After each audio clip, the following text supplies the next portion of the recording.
So I couldn't wait to get done with the video. I just had to go to the next process without allowing it to dissolve properly. So please allow your soap to properly dissolve before adding the next ingredient. It will help to give you a good result. Now after that, go on and add fragrance. It's totally optional. You can do without it if you don't have fragrance, but it's very good to add fragrance because it helps to complement your soap.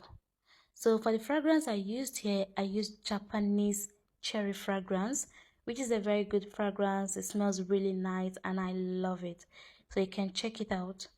Now after that, mix it to combine it very well, and then you can go on and transfer your soap into your soap mold. Now can you see the little tiny lumps in my soap? Honestly, this made me really sad. So please, to avoid seeing lumps in your soap, allow it to properly dissolve before adding the fragrance.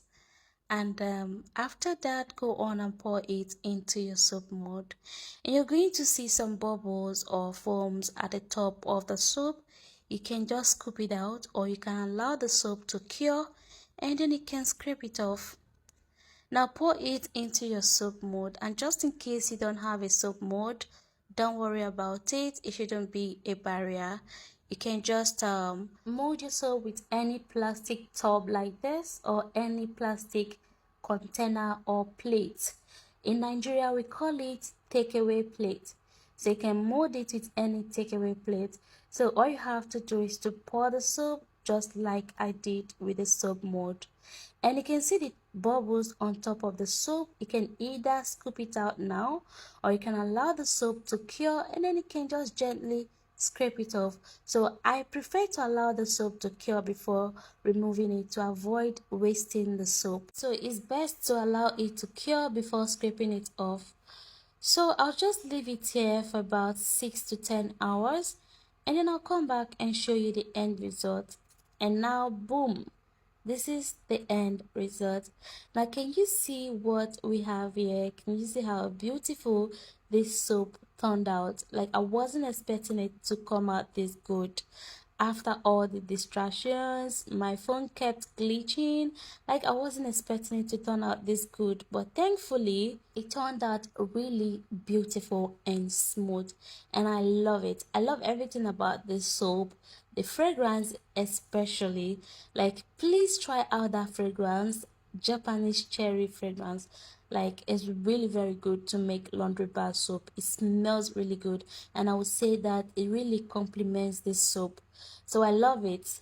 And now this is the one we did with our soap mold. You can also see it came out really nice. So this is a very good production. Just follow exactly all the process and you're going to get a very quality and a very beautiful result. Now at this point, this is the point that I don't like or enjoy at all. Cutting soap. Honestly, cutting soap is not my favorite thing to do. Like, I find it very difficult. Growing up, my mom used to make soap for sale, and honestly I prefer to make the soap than to cut it. So then after making the soap, I just leave it for my mom or my sister to cut. But for the video purpose, I will just cut the soap, but please bear with me. Now let's talk about the ingredients that we used earlier, starting from the oil. The oil I used for this production is called tallow oil, and is a very good oil. You can use it to make skincare products, laundry bar soap, candle, and many more. So it's a very good oil that you can use to produce quality laundry bar soap. And in my number 2, I have caustic soda, which is an essential ingredient in soap making. Now caustic soda is an important ingredient in soap making because it's used to create butter. Now how is this done? When you mix your lye solution into any oil or fat, it will lead to a chemical reaction called saponification, and that saponification is what we call the soap butter, and that makes it an essential ingredient in soap making.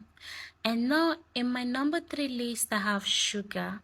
Now in this particular recipe, which is brown transparent laundry bar soap, sugar solution helps to create a more translucent effect to the soap, and it also adds an extra lather effect to the soap.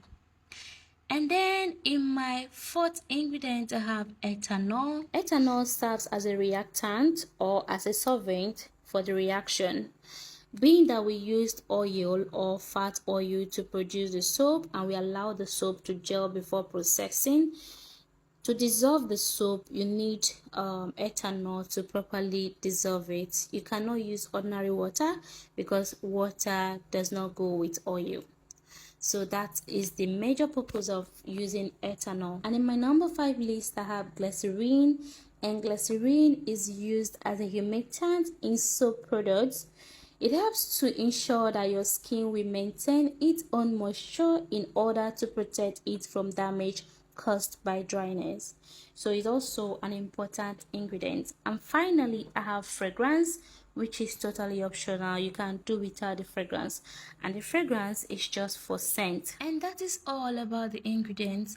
Now let's check this soap and see how translucent. Now to test your soap, this is how to know if you got the translucent color. Just use your phone light, or you can just go under the sun and then you can try seeing the light from the soap. Now you can see that the light passed through the soap. You can see the light from the other side of the soap, and this is to say that we successfully succeeded in creating a brown transparent laundry bar soap. And this is what we have. Now let me go ahead and show you how you can scrape it off when you have foam on top of your soap. So if you have this foam on top of the soap, just gently use your knife to scrape it off.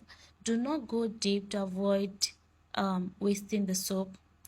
And after that, your soap is ready. It's time to sell and make money, or it's time to use it and do your laundry.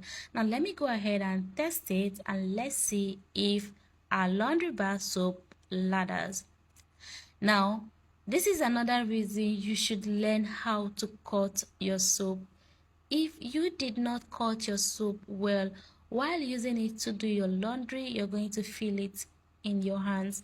So if you don't know how to cut your soap, just tell someone to help you and cut it very well. Do not be like me. Learn how to cut your soap. Now you can see our soap lathers very well, and you can see the shape of the soap. Learn how to cut your soap is very important, especially if you're making it for sale. Now how to store this soap? Being that we added glycerin to this soap, please, you need to store it with a plastic tub, or you can store it with a Ziploc bag like this.